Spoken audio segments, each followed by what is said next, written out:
지난주 말씀에 한 여인에 대한 이력을 소개했지요. 지역적으로 사마리아인인데 그것은 신분을 이야기하기도 했습니다. 무시당했던 신분. 허전한 마음 달래려고 이 남자 저 남자 전전긍긍하며 지금은 6번째 남자와 살고 있습니다. 동네 사람들이 이 여인을 싫어해서 뜨거운 정오 낮 12시에 우물을 따로 기르려고 왔던 여인. 예수님은 굳이 이 여인을 만나려고 했으며 남편을 데려오라 하며 그의 죄와 치부를 드러냈고 이 여인 깊숙한 곳에 자리 잡은 예배 문제를 풀며 영적 갈증을 해결해 주셨어요. 그리고는 길지 않은 시간에 예수 만나고 이 여인이 당신은 유대인 남자 그리고 존경할 만한 위대한 스승 그리고 선지자 마지막에는 당신이 그리스도입니다로 바뀌었어요. 우리는 이 4단계 중에 어느 곳에 머물러 있을까요?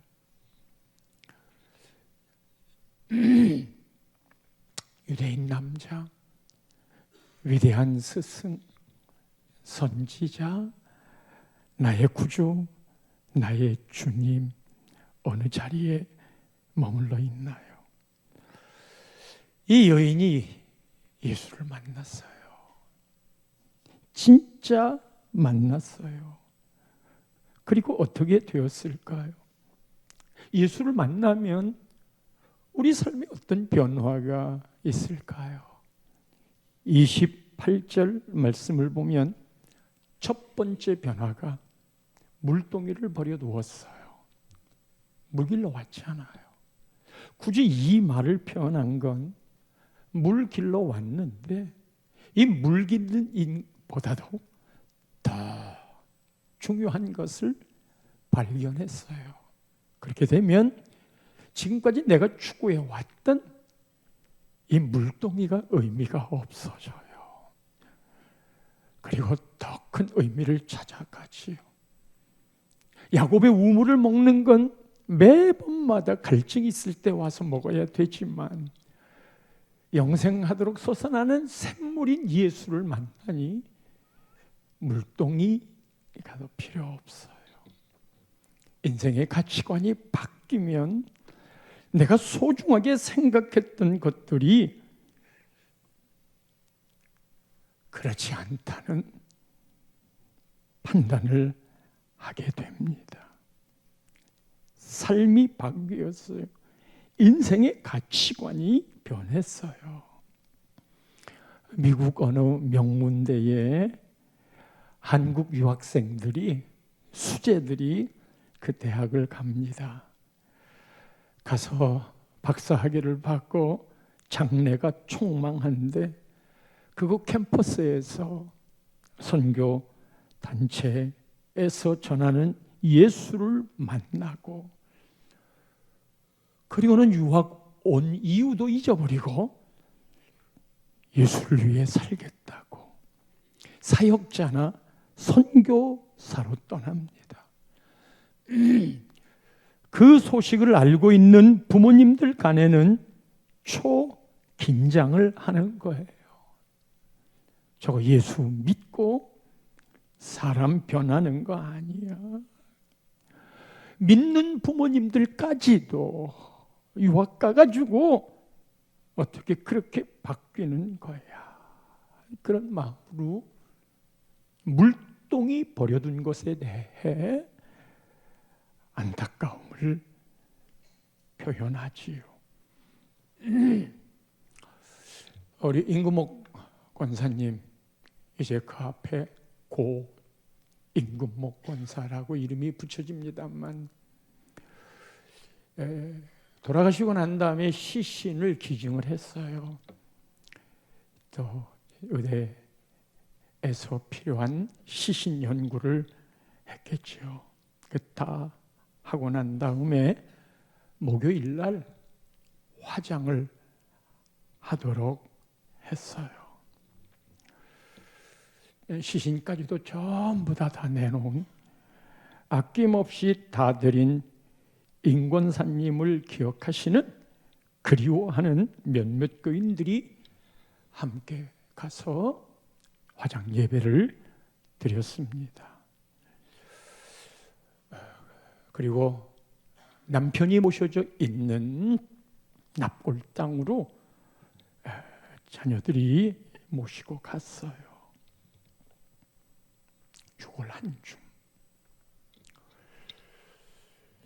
어제 버티 성서 공부를 하는데 어느 권사님은 임금옥 권사님이 마지막 돌아가시는 그 주일까지도 77살에 일부 찬양대로 섬겼어요. 그리고 예배 마치고 병원에 입원해 들어가셨다가 수술하고 나오시려고 했는데 더 이상 볼 수가 없었습니다. 마지막 77살 돌아가시기 전날까지 찬양대로 봉사하시다가 기쁘게 찬양하시고 가신 것을 보고 죽는 날까지 본인도 하나님께 죽는 날까지 봉사하겠노라고. 그 전에는 은퇴하면 나도 쉬겠다고 생각했던 인생 가치관이 바뀌어버린 거예요. 성도 여러분, 우리들에게는 인생의 가치관이 바뀌면 단순히 예배 드리는 것 그 이상의 무엇이 있는 거지. 이 여인이 물동이를 버려두고 어디로 갔느냐. 28절 연이어 보면 동네로 들어갔어요. 그리고는 사람들에게 이야기를 합니다. 아시다시피 이 여인이 물동이를 버려두는 건 예수 만난 가치가 변했기 때문에 할 수 있는 혼자의 일이었지만, 동네로 들어가서 사람을 만나는 일은 혼자의 일이 아니라 상대가 있는 일입니다. 이 여인은 대인 기피증이 있어요. 공황 증세 같은 건 말이죠. 사람들이 자기를 보고 수근거리고 손가락질을 하니까 아무도 오지 않는 대낮에 물길러 갔단 말이에요.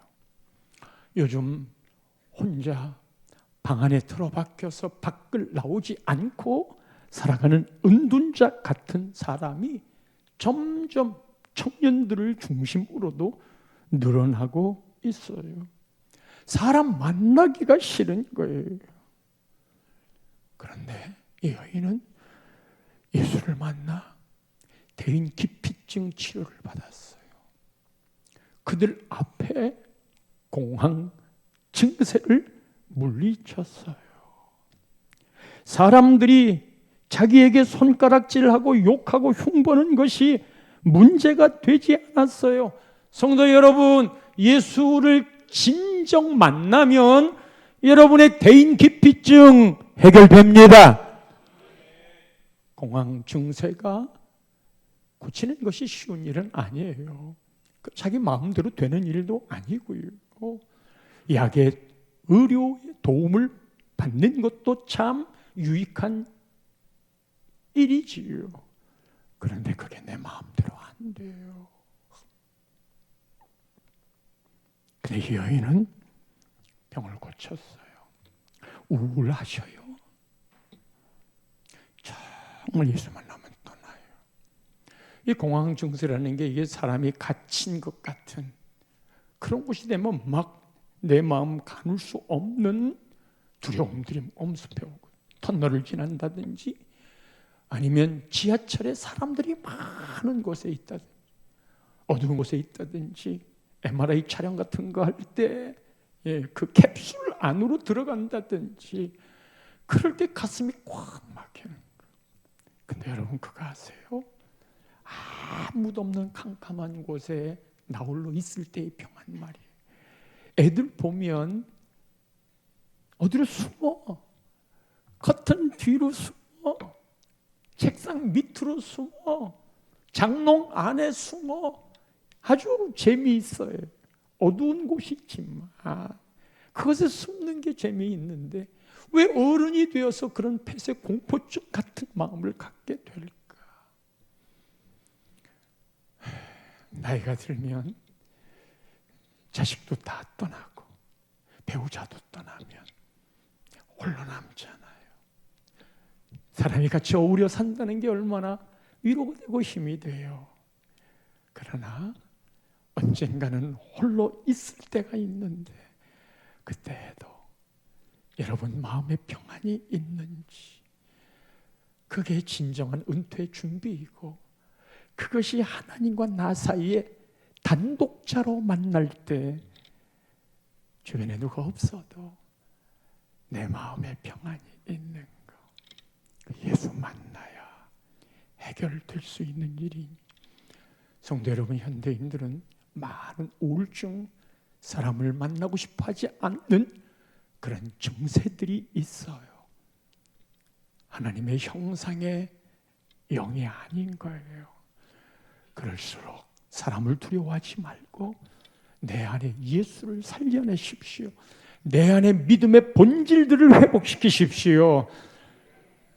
그 이외에 힘들게 하는 것들이 떠나게 될 것입니다. 수요일 날은 식사하러 갔어요. 주인을 보니까 많이 본 얼굴인데 섣부른 인사를 하다가 실수할 것 같아서 아는 채 안 하고 물어보지 않고 식사를 했어요. 식사를 하는데 그 주인이 저를 보더니 곽중환 목사님 아니세요? 예, 제가 아무개입니다. 예, 구의원 하셨던 분이. 그렇지요. 너무 반가워했어요. 그분은 저 곽 목사님 같은데 제가 살이 너무 빠져서 긴가민가 했고 나는 그분을 보고 살이 너무 쪄서 긴가민가 한 거예요. 아주 반갑게 인사하고 난 다음에 목사의 관심은 늘 교회 다니시냐입니다. 교회 다니셔요. 여러분 식당에 가면 고객이 왕이잖아요. 눈치 볼 것 없어요. 마지막 카드를 꺼내서 계산할 때 그때는 갑이에요. 그때는 신앙 접근을 하세요. 교회 다니시냐고. 안 다닌다고 그러면서 당신의 사연을 이야기하십니다. 대들보 같은 아들이 10수년 전에 죽었어요. 혈액암으로. 이렇게 장사하면서 고생하는 건 그 자식 때문에 이렇게 애쓰는 건데 그 자식이 죽고 나니까 내가 애쓰는 것이 무슨 소용이 있는가 라고 생각을 하고는 가게도 다 팔아버리고 모든 걸 정리했어요. 그렇게 한 2년 지났는데 폐인이 될 것 같아서 다시 음식점을 시작했다고. 그런데 목사님, 제가 사람을 만나면 아들이 죽고 난 다음에 다 나한테 위로의 말을 합니다. 그런데 나는 그 위로의 말이 싫어요. 그들은 나를 위해서 하는 말인데 그런다고 내 죽은 자식이 살아 돌아오지 않는 한 그런 말을 듣고 싶지 않아요. 당신의 아들은 살았지만 내 아들은 죽었는데 무슨 위로를 하느냐고. 무슨 위로가 나한테 되겠냐고. 그래서 그 다음부터는 사람 만나기가 싫고 대인 기피증에 걸려서 누구도 만나고 싶지 않다고. 더군다나 교회에는 사람이 많은 곳인데 못 가겠다고. 목사님, 제가 목사님을 평소에 알고 있기 때문에 교회를 간다면 꼭 목사님 교회로 당연히 가야겠지만 지금은 안 됩니다. 못 갑니다. 예, 충분히 이해됩니다. 목사가 본전 찾는 길은 기도해 주는 길이니까 이리 좀 오셔요. 제 식탁에 앉아가지고 손 좀 내미세요. 양손을 붙잡고 그 후에 간절히 기도를 해드리고는 정말 예수님을 만나면 사람이 좋아집니다. 대인 기피증 없어집니다. 같이 기도할게요. 그리고 이번 주에 한 번 더 그 음식점 가가지고 우리 초청잔치, 귀빈 초청잔치 여기에 초청을 해서 오셨으면 좋겠다고 하려고 그래요. 다시 말합니다. 정말 예수를 만나면 사람이 좋아집니다. 그 사람을 볼 수 있는 눈이 열립니다. 언제까지 죽은 아들 생각만 하고 사실하는지. 그런데 내 뜻대로 안 되잖아요. 그래서 예수를 만나는 소개를 해야 하잖아요. 그분에게는 그게 예수님을 만나는 기회의 문이 될 수 있어요. 이 사마리아 여인이 사람들 앞에 아주 자신 있게 나타났어요. 왜? 뭐 하려고? 이 부끄러운 여인이 뭐 하려고 나왔어? 29절에 동네 사람들에게 가서 한 일을 보세요. 내게 말한 사람을 와서 보라. 그리스도가 아니냐? 와라, 오라, come, 보라 and see. come and see, 와서 봐. 뭘 보는데? 내가 행한 모든 일을 내게 말한 그 사람, 그리스도인 그 사람. 이분이 예수에 대해서 신학적으로 설명 안 했어요. 예수에 대해서 교리적으로 생각이 안 했어요. 삼위일체 하나님이라고 말하지 않았어요. 얼마나 위대하신 분인가, 좋은 일을 많이 했나도 말하지 않았어요. 단지 나를 알고 있는 그분, 남편 5 숨기고 싶었지만 이미 알고 있는 그분, 내 영혼 깊은 곳에 예배에 대한 갈증이 있었는데 그거를 풀어주신 분, 딱 그거 하나예요. 우리들에게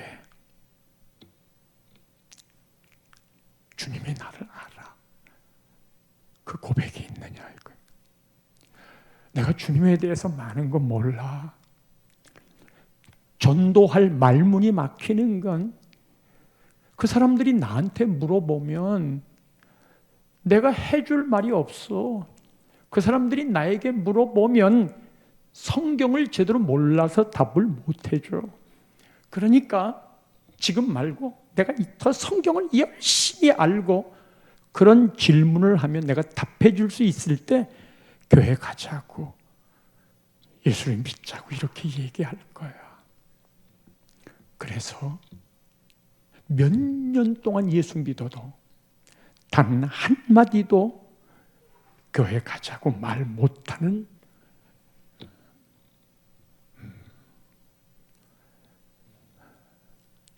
이 여인이 그런 생각을 했다면 저것들이 나보고 너 예수 믿는 게 그 모양이냐? 네 남편부터 정리해 이거사. 어떻게 전도를 하겠어요? 이 여인은 단순했어요. 나에 대해 잘 알고 있는 그분, 내가 숨기고 싶었던 죄를 드러내신 그분, 와서 봐. 아주 용하신 분이에요. 이게 행복 모임인 거예요.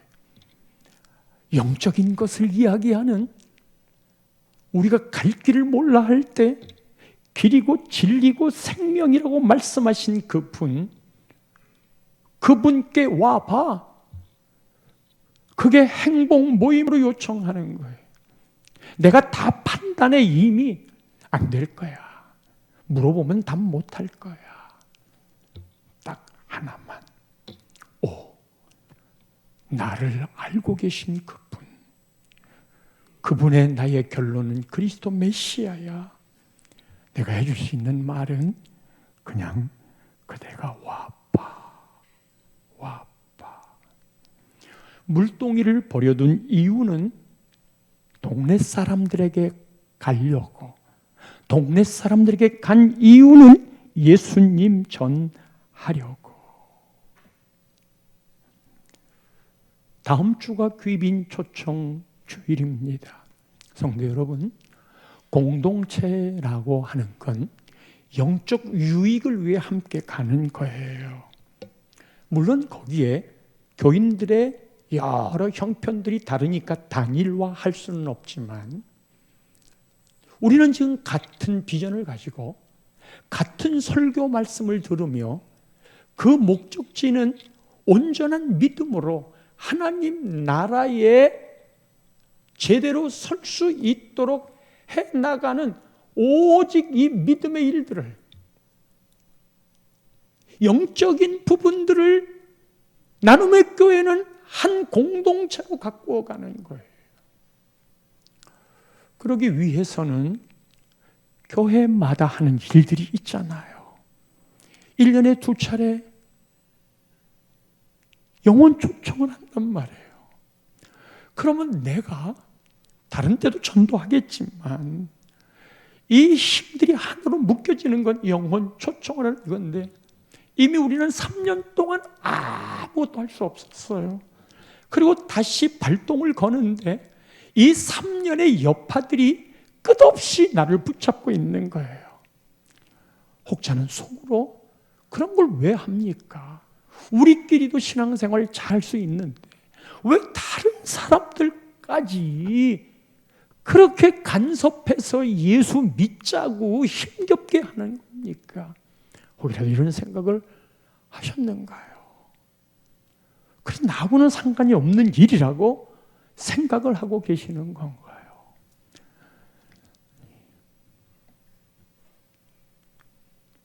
중직이란 그런 거에 앞서는 자로 구별하여 교회 하는 일에 함께 하자고 앞서자고 거기다가 기름을 부어서 세우는 거예요.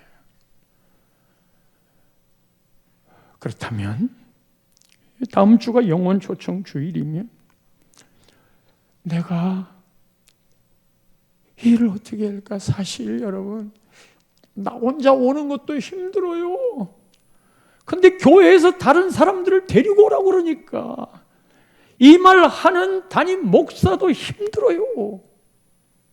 그런데 하나님의 일이란 희한하게도 그 일이 인간적으로 힘든 일이지만, 그래서 그 부담을 안 주려고 위로하는 말을 하지만, 이상하지요?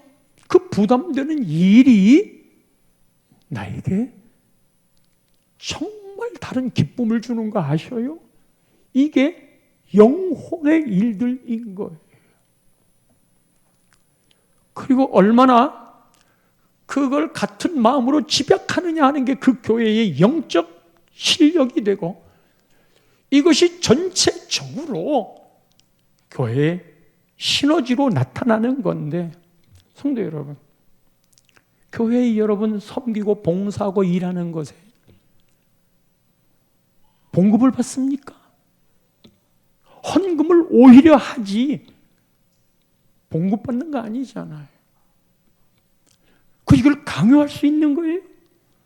영적으로 통하면 그게 강한 명령이 되어 자발적인 순종이 일어나는 곳 괜찮아요. 그렇다고 말하려면 하세요. 그냥 내 형편이 있으니까 왜 그런 걸 하나라고는 말하지 않지만 그건 나하고는 상관이 없는 거예요.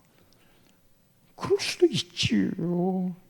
그러나 교회의 건강도 면에서는 이런 분들이, 교인들이 강단에서 선포가 되면 쫙으로 모여지는 거예요. 그리고 그것을 마음에 담고 열매야 하나님이 주시는 거니까 우리가 한번 으쌰 하고 기도하면서 갑시다. 그런 교회 말이지. 이 여인이 29절에 내가 행한 모든 일을 내게 말한 사람이라고 말하고 39절 말씀에는 이렇게 말합니다. 39절입니다. 내가 행한 모든 것을 그가 내게 말하였다 증언하므로. 사마리아인들이 예수를 믿는지, 내가 행한 모든 것을 그가 나에게 말했어, 이거를 증언한 거예요. 전도는 내가 만난 예수를, 나를 알고 있는 예수를 증언하는 거야. 그럼 아주 간단하게 내가 만난 예수 있잖아요. 그게 각 사람마다 다 달라요. 주애보다도 귀한 것은 없다는 찬양을 하잖아요. 마음속에 진짜 주 예수보다 귀한 것이 없을까 하는 마음을 한켠에 가지고 있음에도 불구하고 그것이 세뇌되어서 예수가 가장 귀해하는 말들을 듣고 또 들어서 내가 세뇌되었다 하더라도 여러분에게 예수가 의미 없는 분이신가요? 그렇다면 여러분 종교 생활을 하고 있는 겁니다. 누구에게는 어떤 모양으로든지 조금만 영적 더듬이를 펼치면 나를 만나주신 주님이 있어요. 그냥 그것만 이야기해도 되는 거예요. 근데 여러분, 이 일에 방해가 되는 게 어떤 겁니까? 이 사마리아 여인은 나를 잘 아시는 분, 내가 만난 분, 그 분을 증언한다. 그러니까 그냥 와봐, 와서 그분을 보라니까 하고 예수님 앞으로 모시고 가는 거예요. 근데 이럴 때 우리가 그걸 못하는 이유가, 그렇게 말하는 네 꼬라지를 봐라. 아이고, 우리 당장 그 말 할 거야. 와보세요. 그럴 때 웃기고 있네. 네가 6번째 남자랑 살고 있는 거 우리가 다 알아. 애들이 그거 배울까 봐 쉬쉬 하고 있어. 경건치 못한 네가 무슨 예수에 대한 이야기를 하는 거야? 그런데 이 여인의 말로 인하여 30절 말씀을 보세요. 그들이 동네에서 나와 예수께로 오더라. 어머나, 아니 어떻게 이런 여자가 이야기하는 것을 듣고 그들이 동네에서 나와 예수께로 오더라. 우리가 생각하고 있는 내 자격지심이 그 말을 하면 도리어 돌맞을 것 같고 하나님 영광 가릴 것 같아서 나는 좀 더 거룩한 다음에 할 거야, 경건해진 다음에 할 거야, 더 성경을 많이 안 다음에 할 거야, 무언가 내가 더 정결한 모습이 되었을 때 할 거야. 그런데 그들이 이런 여인의 말을 듣고 예수께로 오더라. 귀빈초청 주일에 나오더라. 그러면 뭐가 이런 변화를 줬을까? 무엇이 이 여인의 말을 그렇게 듣게 했을까? 성도 여러분, 조금 전에 이야기했던 나 같은 곳이 어떻게 그거를 해? 그게 마귀의 속삭임인 걸 알아요? 특별히 가족원의 문제에 있어서 그렇습니다. 우리 엄마 아빠가 나를 알아. 내가 이야기를 한다 한들 네 놈의 과거를 다 알고 있어. 어떻게 내가 그 말을 해요? 우리가 지금 가족권에 대한 이야기를 외쳐도 이게 기회가 몇 번이나 남았을까요? 우리는 많은 기회가 남았으리라고 생각하지만 이렇게 영혼 초청주는 1년에 2번이에요. 그러면 이번에 우리 가족 구원을 위해 그냥 내가 할 수 있는 건 와서 보라라고 하는 거, 그것을 말을 해봤냔 말이에요. 그것을 기도해봤냔 말이에요. 근데 내가 그렇게 하지 못하는 건 나를 안 믿어줘. 집안에서는 특별히 더 나의 온전치 못한 것들을 잘 알아. 내 친구도 그래. 그래서 영혼 초청 주일에 모실 사람은 그래도 내 말을 들어줄 사람, 그에게 이야기하는 거예요. 내 말을 그래도 너는 들어주겠지? 근데 나 그런 사람 하나도 없어요. 그러면 내 인생을 돌아봐야 돼요. 그렇다 하더라도 그래도 나를 보지 말고 내 연민에 빠지지 말고 예수님에게로 가게 하는 거니까 한번 갑시다. 그렇게 말하는 건 말이에요. 이 여인의 말이 능수능란하게 예수를 설명한 게 아니었잖아요. 멋진 달변으로 설득한 것도 아니었잖아요. 성경의 지식이 뛰어난 것도 아니었잖아요. 예수를 많이 경험해서 기도 응답이나 말씀의 응답이 많은 여인도 아니었잖아요. 그런데 어떻게 이 여인이 그 많은 사람들을 예수님께로 오게 했을까? 광고하는 걸 보면, 광고 영상이나 홈쇼핑 채널을 돌리면 유명 모델이 그 상품에 대한 광고를 하는데 유명 모델일수록 잘 팔립니다. 판매하는 그 사람은 그 물건을 세상에 둘도 없는 것으로 한껏 자랑을 합니다. 설명도 기가 막히게 합니다. 사람의 마음을 파고 들어가 많이 사도록 구매 충동을 일으킵니다. 그런데 정작 본인은 그 물건을 안 쓸 수도 있습니다. 정작 이 물건보다 더 좋은 게 있을 수 있다고 생각을 하고 광고를 해도 사람들은 그걸 따지지 않습니다. 오히려 저 상품을 써서 저렇게 멋있는 사람이 되었구나라고 생각합니다. 화장품 선전을 예를 들어 볼까요? 화장품 선전에 나오면 배우로서 성공한 거예요. 우선 아름다워야 돼. 미모가 외적으로 아름답게 보여. 두 번째 화장품 선전은 얼굴 피부에 흠이 없어요. 맑고 탄력이 있어야 되고 모공도 잘 안 보이게끔 빛나게, 이런 조건을 갖춘 아름다운 사람이 잡티 하나 없는 피부로 이 화장품을 선전하면 보는 이들로 하여금 저 화장품을 써서 저렇게 아름답게 되었구나 하고 대리 만족 같은 것을 쓰면서 나도 저 화장품을 쓰면 저렇게 될 거야.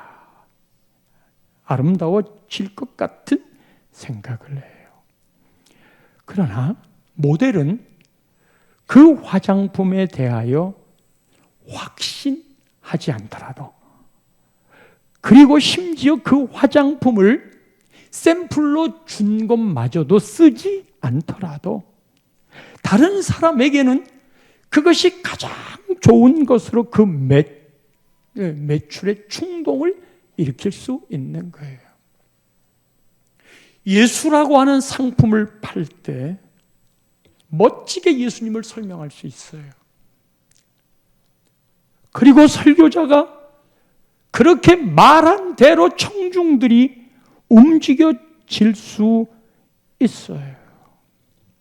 그러나 그렇게 말한 설교자의 감동을 받은 수많은 사람들이 교회로 몰려오는 것과 그 설교자가 설교한 대로 진실하게 사는 것과는 다른 것이지요.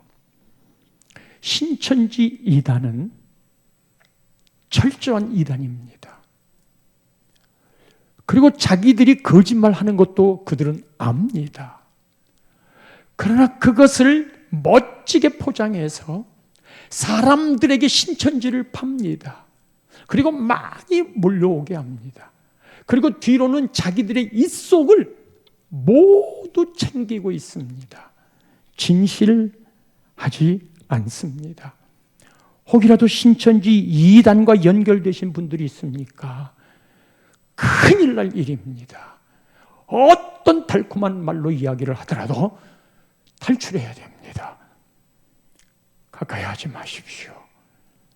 우리는 그 진실의 여부를 아는. 사마리아인은 예수를 파는 자가 아니었어요.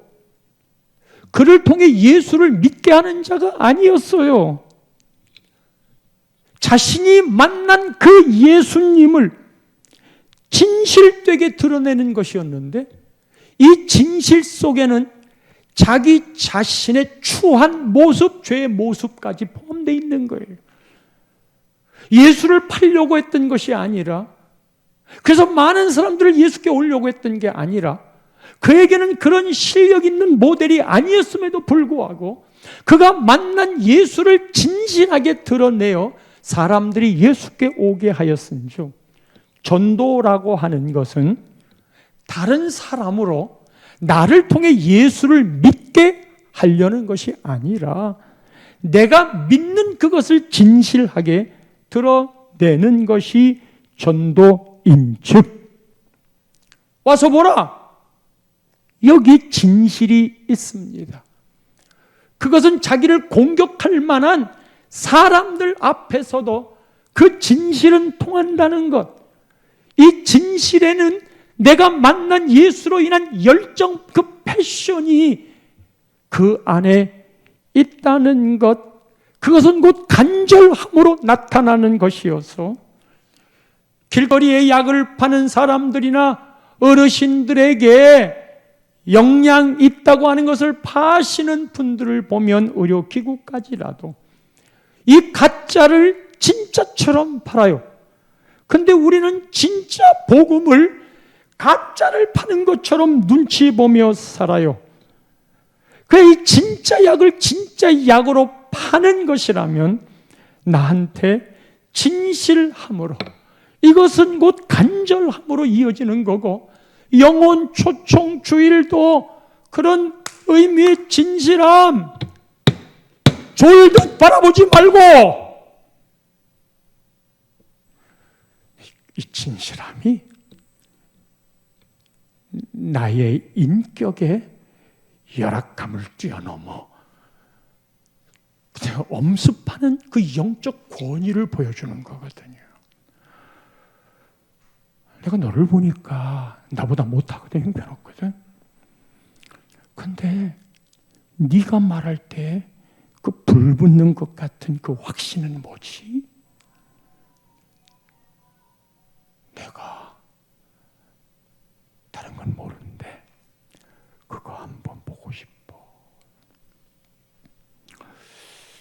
예수님이 떠나려고 그러자 이틀만 더 머물도록 했어요.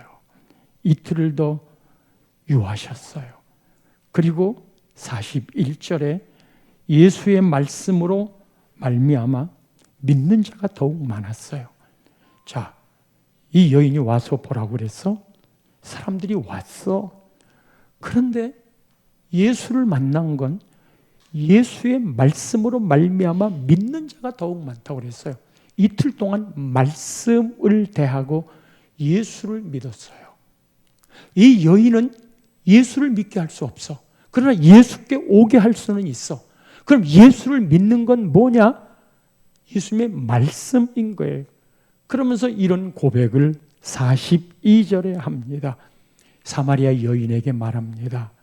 이제 우리가 믿는 건 너의 말로 인함이 아니니 네 말을 믿는 건 와서 보라고 한 것까지는 우리가 들었다.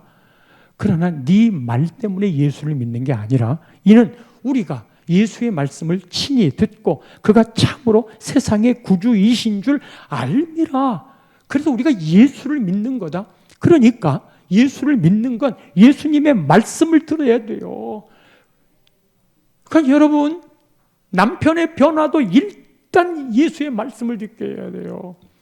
이거는 설교자가 설교를 잘 해야만 된다는 의미도 포함됐지만 설교자도 결국은 하나님의 말씀을 운반하는 수단자이기 때문에 거기에 성령의 의미가 부여되어서 설교자의 면면들은 사라지고 성령의 역사로 설교자 입을 통하여 나오는 하나님의 살아있는 말씀이 그 사람의 심령을 살리는 겁니다.